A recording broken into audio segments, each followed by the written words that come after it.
के अलावा जो डीसीओ साहब हैं उनकी सफाई की टीम है, खुसूसन सरगोदा में वेस्ट मैनेजमेंट कंपनी। उसके अलावा अगर हमारा जो डीएचक्यू का अमला है, डीएचक्यू मियाँ वाली का, हर इमाम बारगाह में हर जुलूस के साथ डॉक्टर पैरामेडिकल स्टाफ मौजूद हैं।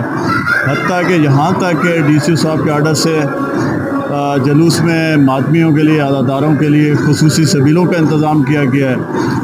और बाकी रह गई सिक्योरिटी की बात, तो इंशाल्लाह डीपीओ मियाँ वाली और उनकी टीम है अल्हम्दुलिल्लाह हर इमाम बारगाह पे, हर जुलूस पे जिस तरह कहते हैं कि फुल प्रूफ सिक्योरिटी फ्राहम कर रहे हैं। Walk through gates, safe cities cameras, बहुत सारे उनकी एक्टिविटी, ड्रोन, सब कुछ अल्हम्दुलिल्लाह डीपीओ साहब एक अच्छी टीम प्रोवाइड कर रहे हैं, एक अच्छा रिस्पांस दे रहे हैं सिक्योरिटी के हिसाब से। अभी बरगदी जुलूस का इख्तिताम हुआ है तो उसमें वॉक थ्रू गेट, बैरियर, सब कुछ अल्हम्दुलिल्लाह, शुक्र है मालिक का, बिल्कुल ठीक।